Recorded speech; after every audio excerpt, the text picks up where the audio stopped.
തിരുവനന്തപുരത്ത് അടിയന്തരമായി ലാൻഡ് ചെയ്ത ബ്രിട്ടീഷ് യുദ്ധവിമാനം F-35യുടെ തകരാറുകൾ പരിഹരിച്ചു. ബ്രിട്ടീഷ് നാവികസേന മേധാവിയുടെ അനുമതി ലഭിച്ചാൽ വിമാനം തിരികെ ബ്രിട്ടനിലേക്ക് പറക്കും.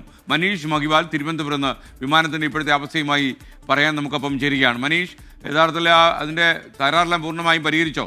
അങ്ങനെയുള്ള വിവരങ്ങളാണ് നമുക്ക് ലഭ്യമായിട്ടുള്ളത്. അതേസമയം ബ്രിട്ടീഷ് ഹൈക്കമ്മീഷൻ ഇത് സംബന്ധിച്ച് ഔദ്യോഗികമായിട്ടുള്ള വിവരങ്ങളൊന്നും പുറത്തുവിട്ടിട്ടില്ലെങ്കിൽ കൂടി നമുക്ക് ലഭ്യമാകുന്ന വിവരമനുസരിച്ച് രണ്ട് പ്രധാനപ്പെട്ട തകരാറുകളായിരുന്നു ഈ യുദ്ധവിമാനം F-35Bക്ക് ഉണ്ടായിരുന്നത്. ഒന്ന് ഹൈഡ്രോളിക് സംവിധാനത്തിലെ പിഴവും മറ്റൊന്ന് ഓക്സിലറി പവർ യൂണിറ്റിലെ ചില തകരാറുകളുമായിരുന്നു. ഇന്ധനം കുറഞ്ഞതിൻ്റെ പേരിൽ ആയിരുന്നു അടിയന്തര ലാൻഡിംഗ് നടത്തിയത്. അങ്ങനെ ഇന്ധനം കുറഞ്ഞതിൻ്റെ പേരിൽ ഉണ്ടാകാവുന്ന ഒരു തകരാറാണ് ഈ ഹൈഡ്രോളിക് സംവിധാനത്തിലെ പിഴവ്.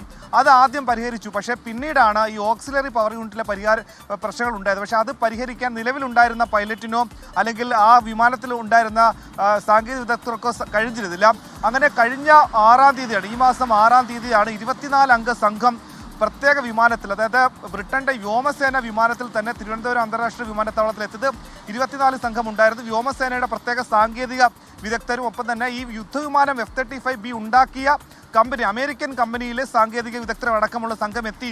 അത് ഒരു ആഴ്ചയിലേറെയായി നിലവിൽ പണിപ്പുരയിലായിരുന്നു. അതായത് തിരുവനന്തപുരം വിമാനത്താവളത്തിലെ എയർപോർട്ട് നിലവിൽ ഹാങ്ങറിലായിരുന്നു ഉണ്ടായിരുന്നത്. എയർ ഇന്ത്യയുടെ ഹാങ്ങറിൽ ഒരാഴ്ചയോളം അത് അറ്റകുറ്റപ്പണി നടത്തിയ ശേഷമാണ് ഇത്തരത്തിലുള്ള വിഷയങ്ങൾ അതിനെ പരിഹരിച്ച് ഇന്നലെ അതിൻ്റെ എൻജിൻ ക്ഷമത കൂടി ഉറപ്പുവരുത്തിയിട്ടുണ്ട്. ഇനി അത് ബ്രിട്ടീഷ് ഹൈക്കമ്മീഷൻ്റെ ഒപ്പം തന്നെ വ്യോമസേന മേധാവിയുടെ കൂടി അനുമതി ലഭിച്ചാൽ അതിന് പറന്നുയരാൻ സാധിക്കും. ബ്രിട്ടീഷ് പാർലമെൻറ്റിലടക്കം വലിയ കോളിളക്കം സൃഷ്ടിച്ചതായിരുന്നു ഇത്തരത്തിൽ അത്യാധുനിക ലോകത്തിലെ ഏറ്റവും തന്നെ വിലയേറിയ യുദ്ധവിമാനങ്ങളൊന്ന് F-35B ഇങ്ങനെ ഒരു സൈനിക അഭ്യാസത്തിനിടയിൽ അറബിക്കടലിന് മുകളിൽ വെച്ച് ആകാശത്തിൽ വെച്ചത് അതിന് തകരാറ് സംഭവിക്കും, അല്ലെങ്കിൽ ഇത്തരത്തിൽ ഇന്ധനം കുറയുന്നു. അതിനെ തുടർന്ന് അടിയന്തര ലാൻഡിംഗ് നടത്തി വലിയ വിവാദമായിരുന്നു. ഇതിനെ സംബന്ധിച്ച് കേരളത്തിൽ നിന്നടക്കം വലിയ രീതിയിലുള്ള ട്രോളുകളടക്കം ഇറങ്ങി. ഒരു മാസത്തിലധികമായി അത് തിരുവനന്തപുരം വിമാനത്താവളത്തിലെ ആഭ്യന്തര ബേയിൽ തന്നെയായിരുന്നു. അത് ഹാങ്ങറിലേക്ക് മാറ്റാൻ അവിടെയുള്ള വ്യോമസേന അനുമതി നൽകിയിരുന്നില്ല. കാരണം അത്രത്തോളം രഹസ്യ സ്വഭാവങ്ങൾ അടങ്ങിയ ഒരു യുദ്ധവിമാനമായതുകൊണ്ട് തന്നെ മറ്റൊരു രാജ്യത്തിൻ്റെ അറ്റകുറ്റപ്പണി നടത്തുന്ന ഹാങ്ങറിലേക്ക് മാറ്റാൻ അതിൻ്റെ വ്യോമസേന അനുമതി നിഷേധിച്ചതിനെ തുടർന്നാണ് അവിടെ നിന്നും ഔദ്യോഗികമായി തന്നെ അതിനുള്ള ടെക്നീഷ്യന്മാർ നേരിട്ടെത്തി പരിഹരിച്ചിട്ടുള്ളത്. എന്താണെങ്കിലും അത് അടുത്ത ആഴ്ചയോടുകൂടി പറക്കും.